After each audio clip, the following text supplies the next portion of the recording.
आणि थेट जाऊयात पंतप्रधान नरेंद्र मोदी गुजरातमध्ये बोलतायत। जिनके पास ईवी है वे भी दूसरों की मदद के लिए आगे आए।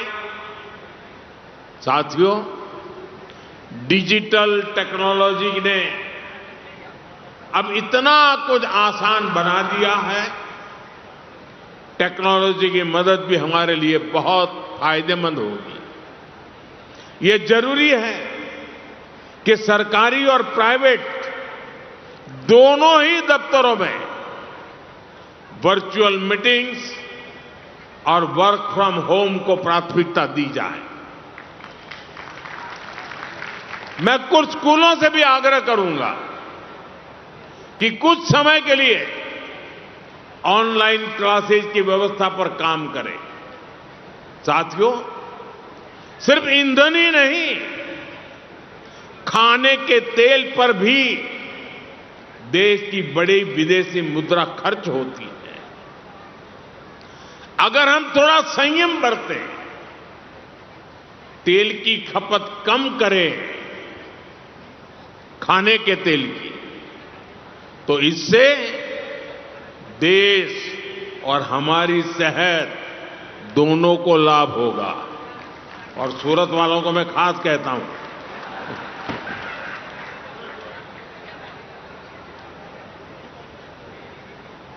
इसी तरह मैं आज समाज के सभी भाई बहनों से, मैं आपके परिवार का सदस्य हूं इसलिए आग्रह से कहता हूं, और इसमें तो आपको आगे आकर के मेरी मदद करनी पड़ेगी। सोने की आयात पर भी देश का बहुत बड़ा पैसा विदेश जाता है। मैं आप सबसे, देशवासियों से आग्रह करूंगा कि जब तक हालात सामान्य न हो, हम सोने की खरीद को टालें।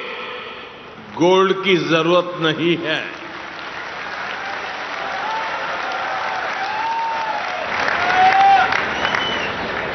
साथियों, आज समय की मांग है कि हम वोकल फॉर लोकल को एक जन आंदोलन बनाएं। विदेशी सामान की जगह लोकल उत्पादों को अपनाएं। अपने गांव, अपने शहर, अपने देश के उद्यमियों को हम ताकत दें। यहां लोग बैठे हैं, बहुत अच्छी चीजें बनाते हैं, श्रेष्ठ चीजों का उत्पादन करते हैं। साथियों, हमारे में से ज्यादातर खेती के कारोबार की दुनिया से पैदा होकर के यहां आए हैं। खेती में स्वदेशी खाद को बढ़ावा मिले, नेचुरल फार्मिंग को बढ़ावा मिले, डीजल पंप की जगह सोलर पंप्स का उपयोग बढ़े। और हम तो किसान के बेटे हैं, किसान की बेटियां हैं। हमें अपना खेत सबसे पहले बचाना है, हमें अपनी धरती मां को बचाना है। हमें केमिकल फर्टिलाइजरों से अपनी धरती मां को मारना नहीं चाहिए। हमारे खेत को बचाना है, हमारी धरती मां को बचाना है।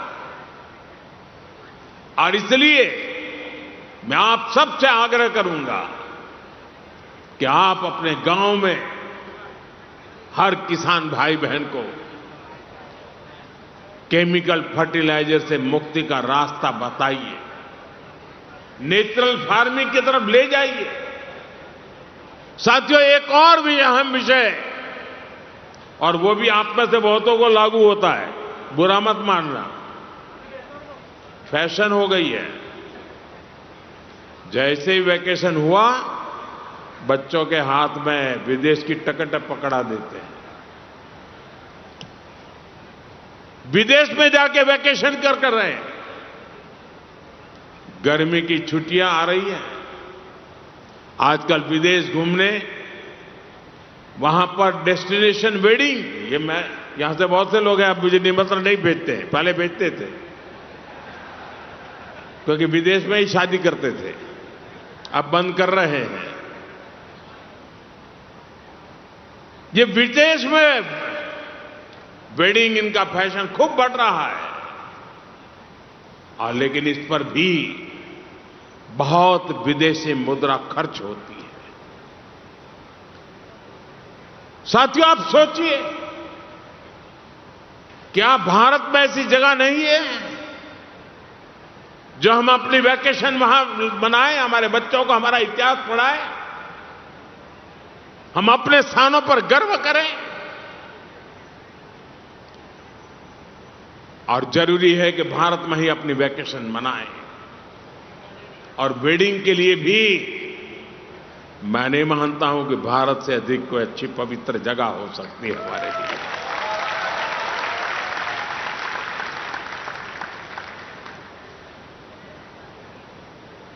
जब यहां वेडिंग करते हैं ना, तो हमारे पूर्वजों की मिट्टी भी हमें आशीर्वाद देती है। और वेडिंग के लिए भी भारत के ही अनेक स्थान है, उसको हम चुने।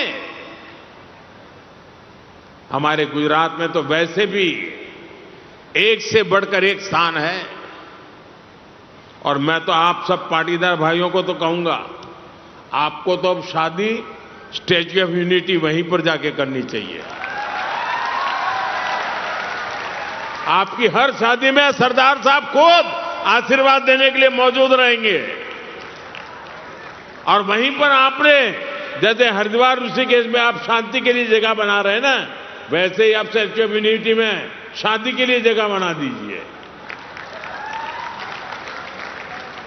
मैं पंकज भाई को कहूंगा उसके लिए भी कुछ करें।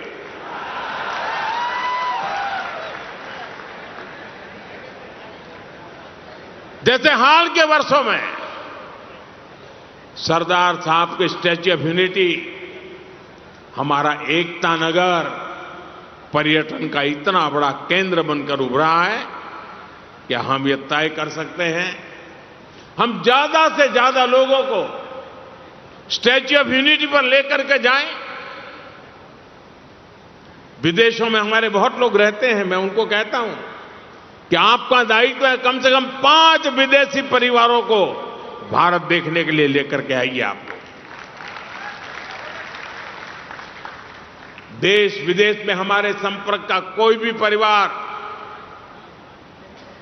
जो स्टैच्यू ऑफ यूनिटी नहीं गया है ना, उसको वहां ले जाने के लिए प्रेरित करें। हम उसे कम से कम एक ट्रिप के लिए मोटिवेट करें। डेस्टिनेशन वेडिंग के लिए भी एकता नगर एक बहुत शानदार विकल्प हो सकता है। स्टैच्यू ऑफ यूनिटी में इतनी शानदार व्यवस्थाएं और गर्व है, दुनिया का सबसे ऊंचा स्टैच्यू, वो भी सरदार वल्लभ भाई पटेल का।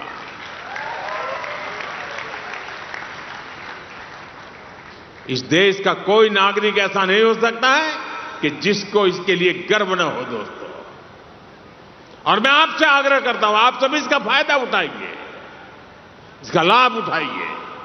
साथियों, ये मैंने छोटे छोटे प्रयास आपको, कोई मुश्किल काम नहीं बताया आपको, लेकिन आप मान के चलिए, ये छोटे प्रयास भले लगते सकते हो, लेकिन छोटे प्रयास भी जब 140 करोड़ लोग एक साथ संकल्प लेते हैं, 140 करोड़ लोग एक कदम आगे बढ़ते हैं इस दिशा में, 140 करोड़ कदम देश आगे बढ़ता है। तो वही छोटे प्रयास राष्ट्र की सबसे बड़ी ताकत बन जाते हैं। और इसलिए फिर एक बार हमें एकजुट होना होगा ताकि ये संकट किसी भी तरह हमारी प्रगति को, हमारे विकास को प्रभावित न करे। मुझे विश्वास है हम सब साथ मिलकर इन संकल्पों को पूरा करेंगे और देश को मजबूती देंगे। અને બીજી વાત એક ગગજીબેન મારે કરવી છે।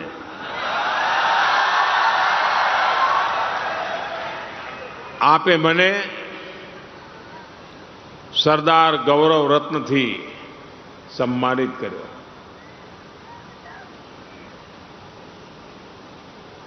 જે એવોર્ડ સાથે સરદાર સાહેબનું નામ જોડાયું હોય ને ત્યારે જવાબદારી ઘણી વધી જતી હોય છે।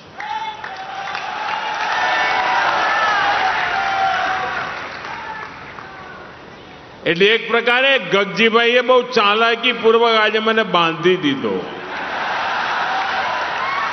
કે આગા પાછા ના થતા।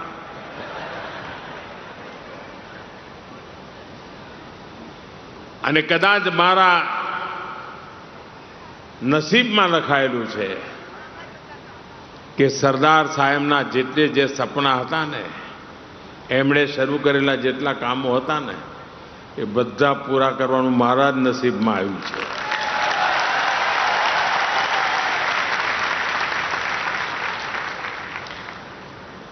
અને આજે જ્યારે આપે આ સન્માન આ એવોર્ડ આપ્યો છે તો હું આપને વિશ્વાસ આપું છું કે સરદાર સાહેબના સપના પૂરા કરવામાં આપ સૌના આશીર્વાદથી મને જે કંઈ શક્તિ મળી છે, સંસ્કાર મળ્યા છે, ગુજરાતની માટીએ મને જે શીખવાડ્યું છે एना भरोसे हूं कहूं छूं। पंतप्रधान नरेंद्र मोदी यांनी दुसऱ्यांदा जनतेला आवाहन केलेलं आहे काटकसरीने राहण्याचं आणि आपण जोपर्यंत एकजुटीने राहू देशावरती कोणतेही संकट येणार नाही असं त्यांनी म्हटलेलं आहे। यासोबतच काल ज्या पद्धतीने आवाहन केलेलं होतं त्याच पद्धतीने पुन्हा एकदा देशवासियांना त्यांनी आवाहन केलेलं आहे। परदेशात राहणाऱ्यांना भारत फिरण्यासाठी घेऊन या असं मोदींनी म्हटलेलं आहे। स्टॅच्यू ऑफ युनिटी परदेशी नागरिकांना दाखवा असं आवाहन त्यांनी केलंय। गुजरातमध्ये ते बोलत होते। 5 परदेशी कुटुंबांना भारतात पर्यटनासाठी घेऊन या असं त्यांनी म्हटलंय।